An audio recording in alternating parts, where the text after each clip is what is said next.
Story. ಇಲ್ಲಿಲ್ಲ ಕತ್ತರಿ. ಸ್ನೇಹಿತರೆ, ಇನ್ನು ಸರ್ವೋಚ್ಚ ನಾಯಕರಾದಂತ ದೇವೇಗೌಡಜಿಯವರು ನನ್ನ ಕುರಿತು ಮಾತಾಡ್ತಾರೆ. ಇವತ್ತು ನಮ್ಮ ಚುನಾವಣೆ ಅಪ್ಪಾಜಿ ಗೌಡರ ಅಭ್ಯರ್ಥಿ ಪರವಾಗಿ ಮತಯಾಚನೆ ಮಾಡಲಿಕ್ಕೆ ನಿಮ್ಮ ಮುಖಾಂತರ ಅಲ್ಲಿ ಆಗಮಿಸಿದ್ದಾರೆ. ನಮ್ಮ ಪತ್ರಿಕಾ ಮಾಧ್ಯಮದ ಸ್ನೇಹಿತರಿಗೆ ಎಲ್ಲೋ ಒಂದು ಕಡೆ JDS ನಲ್ಲಿ ಒಗ್ಗಟ್ಟಿಲ್ಲ ಅಂತಕ್ಕಂಥದ್ದನ್ನ ಒಂದು 2-3 ಪತ್ರಿಕೆಯಲ್ಲಿ ನಾವು ಓದಿದ್ವಿ. ಒಂದು ಮಾತನ್ನ ಸ್ಪಷ್ಟವಾಗಿ ಆ ತಾಯಿ ಕಾವೇರಿ ತಾಯಿಯ ಮಣ್ಣಲ್ಲಿ ನಮ್ಮೆಲ್ಲರ ಸರ್ವೋಚ್ಚ ನಾಯಕರಂತ ದೇವೇಗೌಡಜಿಯವರ ಸಮ್ಮುಖದಲ್ಲಿ ನನ್ನ ಜಿಲ್ಲೆಯ ಎಲ್ಲ ಶಾಸಕರು, ವಿಧಾನ ಪರಿಷತ್ ಸದಸ್ಯರು, ಎಲ್ಲ ಹಿರಿಯ ಮುಖಂಡರು ನಾವೆಲ್ಲ ಸೇರಿ ಮಾಜಿ ಶಾಸಕರು ಸೇರಿದಾಗ ಹೇಳ್ತಾ ಇದ್ದೀವಿ, ಅಪ್ಪಾಜಿ ಗೌಡ್ರನ್ನ ಅತ್ಯಂತ ಬಹುಮತದಿಂದ ಕೆಲಸಕ್ಕೆ ನಾವೆಲ್ಲ ಒಗ್ಗಟ್ಟಾಗಿ ಕೆಲಸ ಮಾಡ್ತಾ ಇದ್ದೀವಿ. ಯಾವುದರಲ್ಲೂ ನಮ್ಮಲ್ಲಿ ಸಣ್ಣ ಪುಟ್ಟ ಭಿನ್ನಾಭಿಪ್ರಾಯ ಇಲ್ಲ. ಆ ಕಾರಣದಿಂದ ಹಲವಾರು ಕಡೆ ನಾವು ಪ್ರತಿ ಕ್ಷೇತ್ರದಲ್ಲಿ ಸಭೆಗಳು ಮಾಡಬೇಕು ಅಂತ ಹೇಳಿ ತೀರ್ಮಾನ ಮಾಡ್ಕೊಂಡಿದ್ವಿ. ಆದರೆ ದೇವೇಗೌಡಜಿಯವರ ಈ ಜಿಲ್ಲೆ ಬಗ್ಗೆ, ದೇವೇಗೌಡಜಿಯವರ ಬಗ್ಗೆ, ಕುಮಾರಣ್ಣವ್ರ ಬಗ್ಗೆ, ನಿಖಿಲ್ ಅವ್ರ ಬಗ್ಗೆ ಇಟ್ಟಿರ್ತಕ್ಕಂಥ ವಿಶೇಷವಾದಂಥ ಅಭಿಮಾನ, ಪ್ರೀತಿ, ಈ ಎಲ್ಲದರ ಅನುಗುಣವಾಗಿ ನಾವು ಒಂದು ಕಡೆ ಬಂದು ಒಂದು ಪತ್ರಿಕಾ ಮಾಧ್ಯಮದ ಮುಖಾಂತರ ಇಡೀ ಜಿಲ್ಲೆಯ ನಮ್ಮ ಮತದಾರರನ್ನ ವಿನಂತಿ ಮಾಡಿ ಬಾಕಿ ಎಲ್ಲ ಕೆಲಸಗಳನ್ನ ನಾವು ಆ ಕ್ಷೇತ್ರದಲ್ಲಿ ಒಬ್ಬರಿಗಿಂತ ಒಬ್ಬರು ನಮ್ಮ ಶಾಸಕರುಗಳು, ಮುಖಂಡರುಗಳು ಜವಾಬ್ದಾರಿ ಕೆಲಸ ಮಾಡ್ತಾ ಇದ್ವಿ. ಆ ಕಾರಣದಿಂದ ತಾವು ಇಲ್ಲಿ ಬಂದು ಒಂದು ಪತ್ರಿಕಾಗೋಷ್ಠಿ ಮಾಡಿ ಈ ಜಿಲ್ಲೆಯ ಮತದಾರರ ಮತಯಾಚನೆ ಮಾಡಬೇಕು ಅಪ್ಪಾಜಿಗೌಡರ ಪರವಾಗಿ ಅಂತ ನಾವೆಲ್ಲರೂ ಸೇರಿ ವಿನಂತಿ ಮಾಡಿದ್ವಿ. ನಮ್ಮ ಕರೆಗೆ ಹೋಗ್ಬಿಟ್ಟು ಆಗಮಿಸಿದ್ದಾರೆ. ಆ ಕಾರಣದಿಂದ ಅವರಿಗೆ ವಿಶೇಷವಾಗಿ ನನ್ನ ಜಿಲ್ಲೆಯ ಎಲ್ಲ ಶಾಸಕರ, ವಿಧಾನ ಪರಿಷತ್ ಸದಸ್ಯರ, ಮಾಜಿ ಶಾಸಕರ, ಎಲ್ಲ ಮುಖಂಡರ, ಈ ಜಿಲ್ಲೆಯ ಮಹಾಜನತೆ ಪರವಾಗಿ ಪೂರ್ವಕವಾದಂಥ ಯೋಚನೆಗೆ ಮಾನ್ಯ ನಮ್ಮ ನಾಯಕರಾದಂಥ ದೇವೇಗೌಡರವರ ನೇತೃತ್ವದಲ್ಲಿ ನಾವೆಲ್ಲ ಇಲ್ಲಿ ಸೇರಿದ್ದೇವೆ. ಅಪ್ಪಾಜಿ ಗೌಡರು ರಾಜಕೀಯಕ್ಕೆ ಹೊಸಬರಲ್ಲ. ಸ್ಥಳೀಯ ಸಂಸ್ಥೆಗಳಿಂದ ಈಗಾಗಲೇ ಕಳೆದ ಸಾರಿ ಈ ಜಿಲ್ಲೆಯ ಮತದಾರರು ಗ್ರಾಮ ಪಂಚಾಯತ್ ಸದಸ್ಯರಿರ್ಬೋದು, ಜಿಲ್ಲಾ ಪಂಚಾಯತಿಯವರು, ತಾಲೂಕು ಪಂಚಾಯತಿಯವರು ಈಗಾಗಲೇ ಆಶೀರ್ವಾದ ಮಾಡಿದ್ದಾರೆ. ಅದರ ಫಲವಾಗಿ 6 ವರ್ಷಗಳ ಕಾಲ ನಿಷ್ಪಕ್ಷಪಾತವಾಗಿ ಪ್ರಾಮಾಣಿಕತೆಯಿಂದ ಸೇವೆಯನ್ನು ಮಾಡಿದ್ದಾರೆ. ಜಿಲ್ಲೆಯ ಅಭಿವೃದ್ಧಿಗೂ ಕೂಡ ಸಾಕಷ್ಟು ಪ್ರಯತ್ನವನ್ನು ಮಾಡಿದ್ದಾರೆ.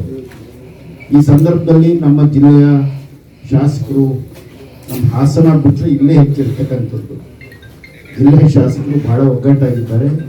ಮಾಜಿ ಶಾಸಕರ ಪಡೆ ಇದೆ, ಮಾಜಿ ಲೋಕಸಭಾ ಸದಸ್ಯರಿದ್ದಾರೆ, ನಮ್ಮ ಪಾರ್ಲಿಮೆಂಟ್ಗೆ ನಿಂತಂಥ ನಮ್ಮ ನಿಖಿಲ್ ಕುಮಾರಸ್ವಾಮಿ ಅವರು ಇದ್ದಾರೆ. ಇಂಥ ಪಡೆ ಪ್ರಾಮಾಣಿಕವಾಗಿ ಕೆಲಸ ಮಾಡ್ತಾ ಇದ್ದಾರೆ. ನಮ್ಮ ಗೆಲುವು ಇಲ್ಲಿ ನಿಶ್ಚಿತ. ಮತದಾರರಾಗಿಲ್ಲ, ಅವರ ಅನುಪಸ್ಥಿತಿಯಲ್ಲಿ ಈ ಚುನಾವಣೆ ನಡೀತಾ ಇದೆ. ಒಂದು ರೀತಿಯಲ್ಲಿ ಅವರ ಹಕ್ಕನ್ನ ಈ ಸರ್ಕಾರ ಕಳೆದುಕೊಂಡಿದೆ. ಚುನಾವಣಾ ಆಯೋಗಕ್ಕೆ ಅವರು ಒಪ್ಪಿಸಬಹುದಿತ್ತು, ಇಲ್ಲ ನಾವು ಚುನಾವಣೆ ಮಾಡಿ ನಂತರ ನಾವು ಈ ಸ್ಥಳೀಯ ಸಂಸ್ಥೆಗಳಿಗೆ ನಾವು ಚುನಾವಣೆ ನಡೆಸ್ತೇವೆ ಅಂತಕ್ಕಂಥ ಮಾತನ್ನ ಹೇಳ್ಬೋದಿತ್ತು. ಎಲ್ಲೋ ಒಂದು ಕಡೆ ಅವರ ಹಕ್ಕನ್ನು ನಾವು ಕಸಿದುಕೊಂಡಿದ್ದೇವೆ. ಇಷ್ಟಿದ್ರೂ ಕೂಡ ನಮ್ಮ ಅಭ್ಯರ್ಥಿಗಳು ಗೆಲ್ತಾರೆ. ತಮ್ಮೆಲ್ಲರ ಆಶೀರ್ವಾದ ಬೇಕು. ಮತ್ತು ನಮ್ಮ ಎಲ್ಲ ಕಾರ್ಯಕರ್ತರಲ್ಲಿ, ನಮ್ಮ ಪಕ್ಷದ ಮುಖಂಡರನ್ನ, ಕಾರ್ಯಕರ್ತರನ್ನ ನಾನು ಮನವಿ ಮಾಡ್ತೇನೆ, ನಾವುಗಳು ಮತದಾರರು ಅಲ್ದಿದ್ರೂ ಕೂಡ ಮತ ಹಾಕಿಸುವಾಗ ನಮ್ಮ ಮತದಾರರ ಜೊತೆ ಅವರು ಸಮಾಲೋಚನೆ ಮಾಡಿ ಸರಿಯಾದ ರೀತಿಯಲ್ಲಿ ಅವರು ಸ್ಪಂದಿಸಬೇಕು, ಒಂದೇ ಮತವನ್ನು ನೀಡಬೇಕು ಅಂತ ಮಾನ್ಯ ಮತದಾರರಲ್ಲಿ ನಾನು ಮನವಿ ಮಾಡ್ತಿದ್ದೇನೆ.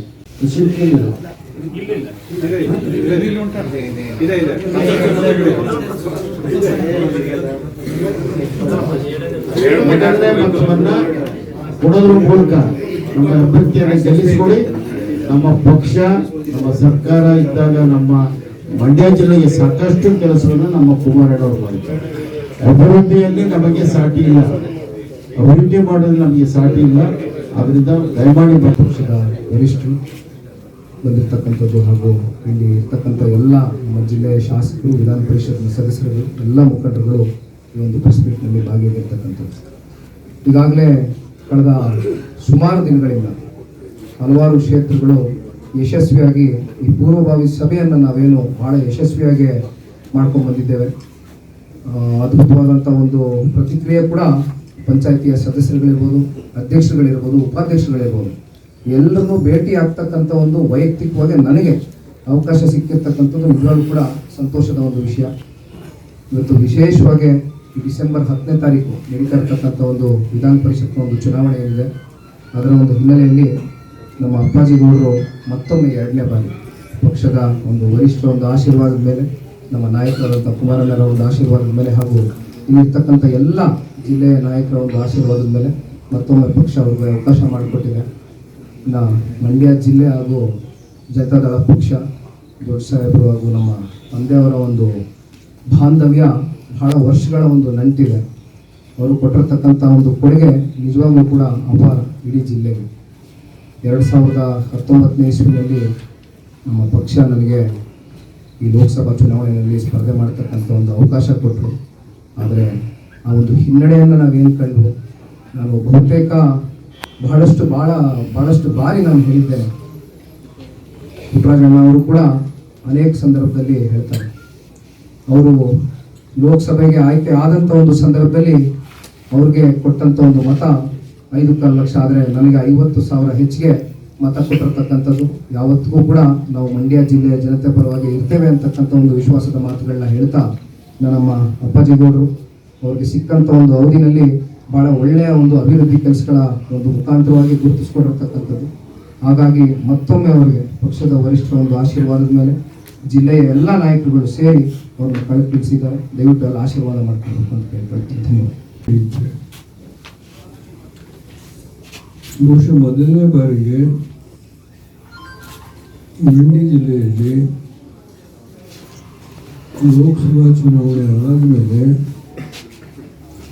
ತಮ್ಮನ್ನೆಲ್ಲರನ್ನೂ ಉದ್ದೇಶಿಸಿ ಮಾತನಾಡಲಿಕ್ಕೆ ನಮ್ಮ ಪಕ್ಷದ ಅಧ್ಯಕ್ಷರು ರಮೇಶ್ ಅವರು ಹಾಗೂ ಪುಟ್ಟರಾಜು ಮಾಜಿ ಮಂತ್ರಿಗಳು, ಲೋಕಸಭಾ ಸದಸ್ಯರು ಇವತ್ತು ಈ ಪತ್ರಿಕಾಗೋಷ್ಠಿಯನ್ನು ಏರ್ಪಾಡು ಮಾಡಿದ್ದಾರೆ. ಈ ಒಂದು ಜಿಲ್ಲೆಯಲ್ಲಿ ಸ್ಥಳೀಯ ಸಂಸ್ಥೆಗಳಿಂದ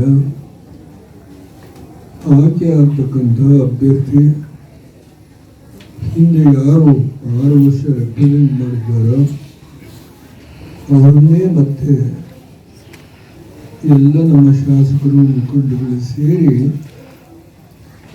ಅವರನ್ನು ನಿಲ್ಲಿಸಿದ್ದಾರೆ. ಯಾವುದೇ ವ್ಯತ್ಯಾಸ ಇಲ್ಲ, ಯಾರಲ್ಲೂ ಯಾವುದೇ ಭಿನ್ನಾಭಿಪ್ರಾಯ ಇಲ್ಲ. ಶಾಸಕರು, ವಿಧಾನ ಪರಿಷತ್ತಿನ ಸದಸ್ಯರು ಪ್ರತಿಯೊಬ್ಬರು ಸೇರಿ ಐಕ್ಯತೆಯಿಂದ ಅಭ್ಯರ್ಥಿಯನ್ನು ಗುರುತು ಮಾಡಿದೆ. ನಾನು ಮಂಡ್ಯ ಜಿಲ್ಲೆಗೆ ಬಂದಿಲ್ಲ, ಕುಮಾರಸ್ವಾಮಿಯೂ ಮಂಡ್ಯ ಜಿಲ್ಲೆಗೆ ಬಂದಿಲ್ಲ. ಯುವಕ ಮುಖಂಡ ಲೋಕಸಭೆಯಲ್ಲಿ ಸೋತರು 2-3 ಸಾರಿ ಜಿಲ್ಲೆಗೆ ಬಂದಿದ್ದಾರೆ. ಅವರು ಪ್ರಥಮ ಬಂದಾಗ ಈ ಜಿಲ್ಲೆಯ ಎಲ್ಲ ಶಾಸಕರು ಅವರಿಗೆ ಆತ್ಮೀಯವಾಗಿ ಬರಮಾಡಿಕೊಂಡಿದ್ದಾರೆ. ಮಂಡ್ಯ ಜಿಲ್ಲೆಯಲ್ಲಿ ಅವರು ಸೋತ ಮೇಲೆ ಪ್ರಥಮ ಬಾರಿಗೆ ಬಂದ್ದಾರೆ. ಇದೆಲ್ಲವನ್ನು ಗಮನಿಸಿದ್ದೇನೆ.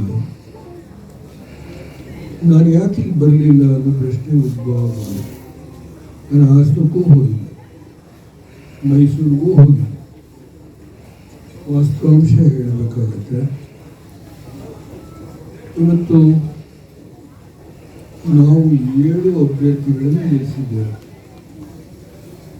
ಆದರೆ ತೀವ್ರತರವಾಗಿ ಹೋರಾಟ ನಡೀತಾ ಇರತಕ್ಕಂಥದ್ದು 6 ಕ್ಷೇತ್ರಗಳಲ್ಲಿ ಮಾತ್ರ. ಈ ಸಂದರ್ಭದಲ್ಲಿ ಕುಮಾರಸ್ವಾಮಿಯವರು ಕೋಲಾರ ಇರ್ಬೋದು, ಚಿಕ್ಕಬಳ್ಳಾಪುರ ಇರ್ಬೋದು, ಇವತ್ತು ಬೆಂಗಳೂರು ಗ್ರಾಮಾಂತರ ಇರ್ಬೋದು, ತುಮಕೂರು ಇರ್ಬೋದು, ಈ ಹಾಸನ ಬಿಟ್ಟು ಮಂಡ್ಯ ಬಿಟ್ಟು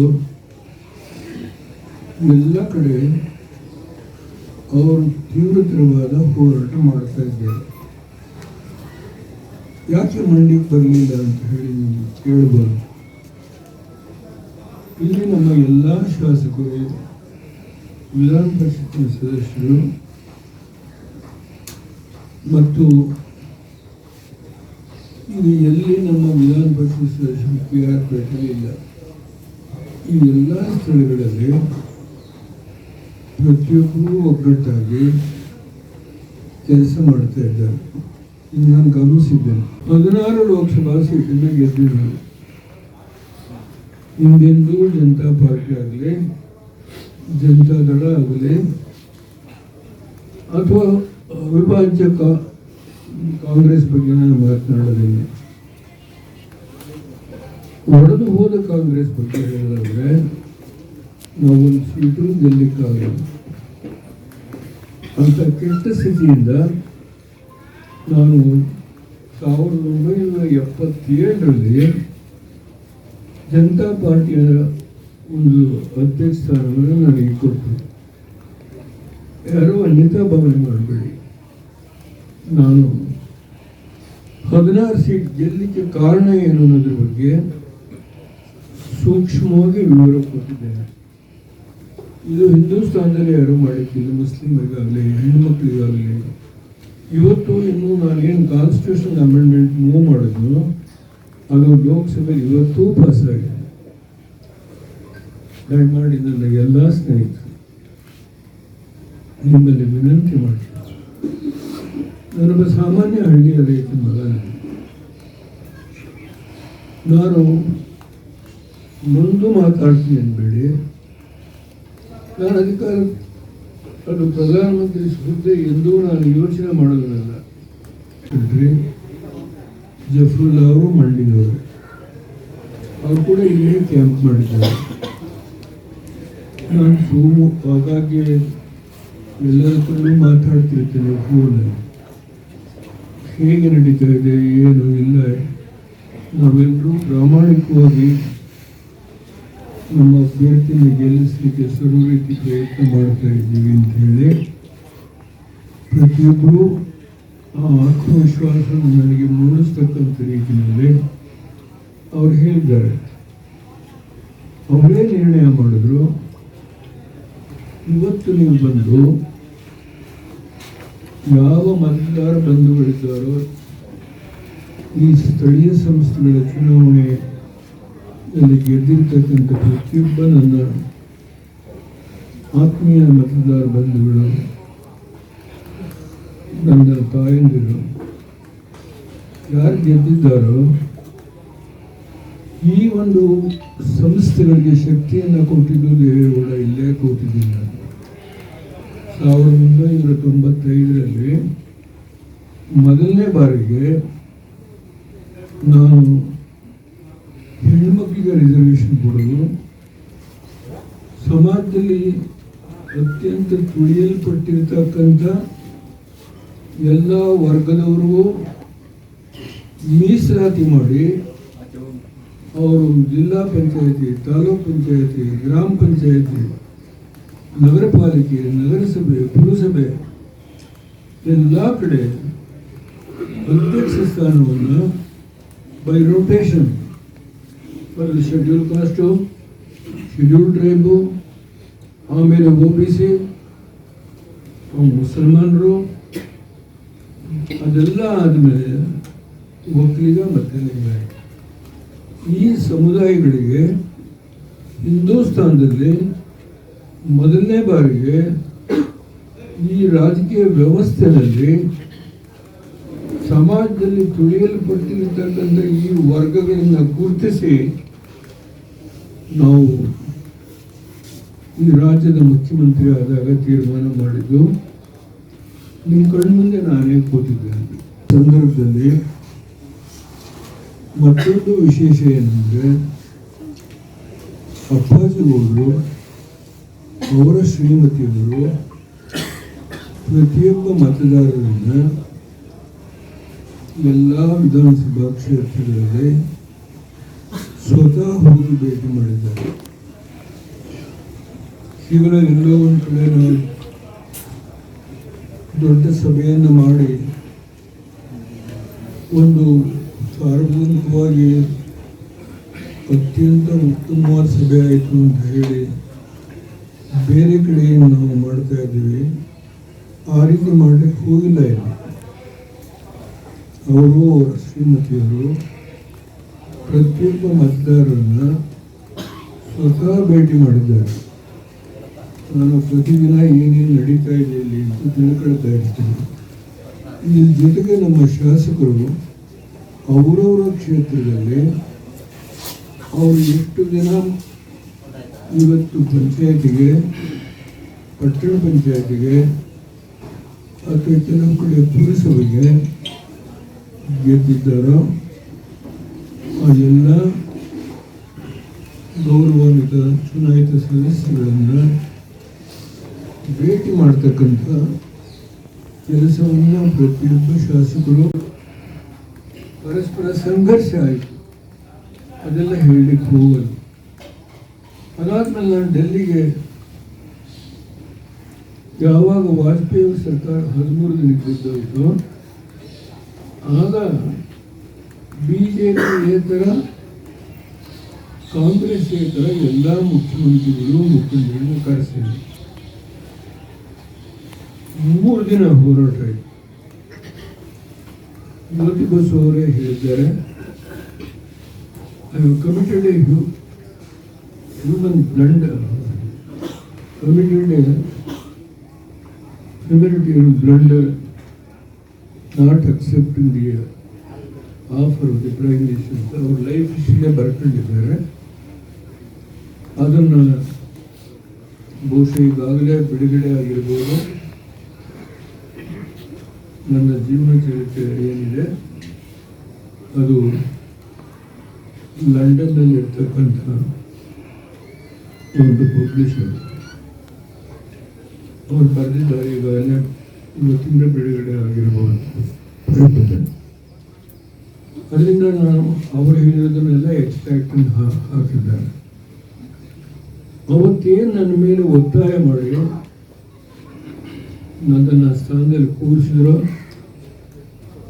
ಅದಾದ್ಮೇಲೆ ನಾನು ಈ ದೇಶಕ್ಕೆ ಏನು ಮಾಡಿದ್ರು ಅದೆಲ್ಲ ಈಗ ಪ್ರಸ್ತಾಪ ಮಾಡಲಿಕ್ಕೆ ಹೋಗೋದಿಲ್ಲ. ನಾನು ಹೋದ್ಮೇಲೆ 3 ವರ್ಷ ನಮ್ಮೂರೇ ರಾಜ್ಯ ಆಳಿದ್ರು, ಕಾಂಗ್ರೆಸ್ ಅಲ್ಲ. JS ಪಟೇಲರು ಮುಖ್ಯಮಂತ್ರಿ, ಸಿದ್ದರಾಮಯ್ಯರು ಡೆಪ್ಟಿ CM, ನನ್ನ ಜೊತೆ ಯಾರ್ಯಾರಿದ್ರು ಅದೇ ಮಂತ್ರಿಗಳು 3 ವರ್ಷ ರಾಜ್ಯ ಆಳಿದ್ರು. ಹಾಗೆ ಚುನಾವಣೆ ಬಂದು ಪಾರ್ಲಿಮೆಂಟ್ ಚುನಾವಣೆ 2 ಸ್ಥಾನ ಗೆದ್ದು ಇದಕ್ಕೆ ಯಾರು ಹೊಣೆ ಅಂತ ನಾನು ಆಪಾದನೆ ಮಾಡ್ಲಿಕ್ಕೆ ಹೋಗೋದಿಲ್ಲ. ಇವತ್ತು ಯಾವ ಒಬ್ಬ ಹಳ್ಳಿಯ ರೈತನ ಮಗ ಪ್ರಧಾನಮಂತ್ರಿಯಾಗಿ ದೇಶದಲ್ಲಿ ನಾನೇನು ಕೆಲಸ ಮಾಡಿದ್ದೀನಿ ಅನ್ನೋ ಒಂದು ಪೂರ್ಣ ವಿವರಣೆಯನ್ನು ಒಳಗೊಂಡಂಥ ಪುಸ್ತಕ ಬಿಡುಗಡೆ ಆಗಿದೆ. ಇವತ್ತಿಂದ ಸ್ಟಾರ್ಟ್ ಆಗಿದೆ. ಆ ವ್ಯಕ್ತಿಯನ್ನ ಮುಗಿಸ್ಲೇಬೇಕು ಅಂತ ಹೇಳಿ ನನ್ನ ಪಕ್ಷದವರೇ, ಬೇರೆ ಪಕ್ಷ ಬೇಡ, 2 ಸ್ಥಾನ ಗೆಲ್ತೀವಿ. ಮಂಡ್ಯ ಹಾಸನ ಹೇಗೆ ನಡೆದಿದೆ ಅನ್ನೋದ್ರ ಬಗ್ಗೆ ಈ ರಾಜ್ಯದ ರಾಜಕಾರಣದಲ್ಲಿ ಒಬ್ಬ ಹಳ್ಳಿಯ ರೈತರ ಮಗ ಸ್ಥಾನಕ್ಕೆ ಹೋದಿದ್ದನ್ನ ತಡೀಲಿಲ್ಲ. ಯಾವ್ಯಾವ ಸಮಾಜಕ್ಕೆ ಇಷ್ಟೆಲ್ಲ ಶಕ್ತಿಯನ್ನು ಕೊಟ್ಟಿದ್ದೇನೋ 16 ಸ್ಥಾನವನ್ನು ನನಗೆ ಕೊಟ್ಟರು. ಅವರ ಮನಸ್ಸನ್ನು ಹೇಗೆ ಈ ಪಕ್ಷದ ಕಡೆಯಿಂದ ಬೇರೆ ಕಡೆ ತಿರುಗಿಸ್ತಕ್ಕಂಥ ಕೆಲಸ 3 ವರ್ಷದಲ್ಲಿ ಮಾಡಿದ್ರು ಪುಣ್ಯಾತ್ಮರು. ಇದರ ಪರಿಣಾಮ ಜಾತ್ಯತೀತ ಜನತಾದಳ ಒಂದು ಪ್ರಾದೇಶಿಕ ಪಕ್ಷವಾಗಿ ಉಳಿದಿದೆ. ಗತ್ತಗಾರಿಕೆ ಈ ಸ್ಥಿತಿಗೆ ಬಂದಿದೆ. ಎಲ್ಲರಿಗೂ ಗೊತ್ತಿರೋ ವಿಷಯ, ನನ್ನ ನಾಡಿನ ಎಲ್ಲ ಜನರಿಗೂ ಗೊತ್ತಿರೋ ವಿಷಯ. ಆದರೆ ಅಸೂಯೆ. ಸಾಮಾನ್ಯ ಒಬ್ಬ ರೈತನಲ್ಲ, ದೊಡ್ಡ ವಿದ್ಯಾವಂತಲ್ಲ, ದೊಡ್ಡ ಬ್ಯಾರಿಸ್ಟರ್ ಅಲ್ಲ, ಒಬ್ಬ ಆರ್ಡಿನರಿ ಡಿಪ್ಲೊಮಾ ಓದಿದ ಅಸೂಯೆ ನಡ್ಕೊಳ್ಳಿಕ್ಕಾಗಲಿಲ್ಲ. ಈ ಹಿನ್ನೆಲೆಯಲ್ಲಿ ಇನ್ನೊಂದು ಮಾತು ಹೇಳಿದರೆ ತಪ್ಪಾಗಲಿಕ್ಕಿಲ್ಲ. ನಾನು ಡೆಲ್ಲಿಗೆ ಹೋಗುವಾಗ ಒಂದು ದೊಡ್ಡ ಕಾಫಿ ಕೊಡಲಿಲ್ಲ ಯಾರು. ಒಂದು ದೊಡ್ಡ ಹುದ್ದೆಗೆ ಕರ್ನಾಟಕದ ಪ್ರಧಾನಮಂತ್ರಿ ಸ್ಥಾನಕ್ಕೆ ಹೋಗುವಾಗ ಒಂದು ದೊಡ್ಡ ಕಾಫಿ ಕೊಡಲಿಲ್ಲ. ನಾನು ರಾಜೀನಾಮೆ ಕೊಡ್ತೀನಿ, ಎಲ್ಲ ಮೇಲ್ಗಡೆ ಕೂತಿದ್ದೆ. ನನ್ನ ಮಂತ್ರಿಮಂಡಲದ ಮುಖಂಡರುಗಳು, 3 ವರ್ಷ ರಾಜ್ಯ ಆಳಿಗಳೆಲ್ಲ ಎಲ್ಲ ಕೂತು. ರಾತ್ರಿ 12 ಗಂಟೆಗೆ ವೋಟಿಂಗ್ ಆಯಿತು. ವೋಟಿಂಗ್ ಮುಗೀತು. ನಾನು ರಾಷ್ಟ್ರಪತಿ ನೋಡ್ಕೊಂಡು ಬರೋಣ ಹೊರಟ್ಕೊಳ್ಳೋಣ ಅಂತ ಹೋದೆ. ಒಬ್ಬರು ಪತ್ರ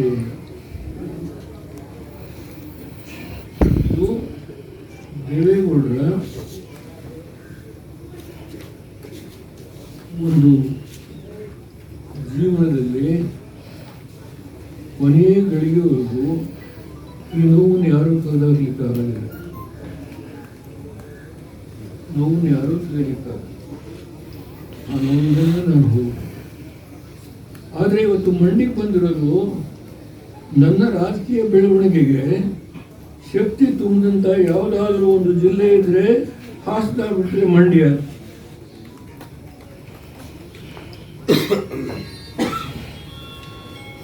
ಬಂದಿದೆ.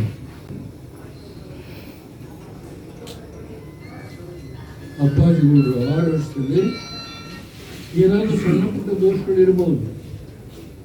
ಪ್ರತಿಯೊಬ್ಬ ವ್ಯಕ್ತಿ ಅಧಿಕಾರದಲ್ಲಿದ್ದಾಗ ದೋಷಗಳಾಗತ್ತೆ. ದಯಮಾಡಿ ಅನ್ಯತಾ ಯಾರು ಭಾವನೆ ಮಾಡಬಾರ್ದು.